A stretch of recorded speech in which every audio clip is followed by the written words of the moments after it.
माझ्या आयुष्यात पहिल्यांदाच मी हे ट्राय केलं होतं, ते म्हणजे कुरवड्या घालणं.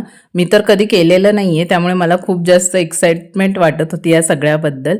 मम्मीने आधीच कुरवड्यांसाठी 4 दिवस गहू भिजवून त्याच्यानंतर चीक काढून आदल्या दिवशी बनवून ठेवला होता आणि आज कुरवड्या बनवायचा वेळ आलेला. तेव्हा ना मम्मीने गरम पाण्यामध्ये मीठ घालून मस्तपैकी हे चीक शिजवून घेतला. हा चीक शिजायला एवढा वेळ लागला ना, मला वाटलं हे फटाफट होत असेल, पण नाही, गॅसवरती चीक लवकर शिजत नव्हता. म्हणून मग तो चीक घेऊन मम्मी बाहेर गेली आणि बाहेर चुलीवर शिजवला, जेणेकरून तो लवकर लवकर शिजेल आणि कुरवड्या लवकर घालता येतील. कारण उन्हाच्या आधी मम्मीला हे घालायचं होतं. आणि गावी ना ही सगळी कामं खूप लवकर करतात. सकाळी 8-8:30ला हे सगळं करायचं चाललेलं. मुंबईमध्ये असं वाटत नाही की एवढ्या सकाळी आपण काही अशी वाळवण्याची कामं करू असं. जो पांढऱ्या दुधासारखा चीक होता तो नंतर शिजल्यानंतर असा ट्रान्सपरंट झाला होता आणि चिकट चिकट झाला होता खूप जास्त. त्याच्यानंतर इथे चीक शिजून रेडी होता, पण मम्मी त्याला एकजीव करून घेत होती.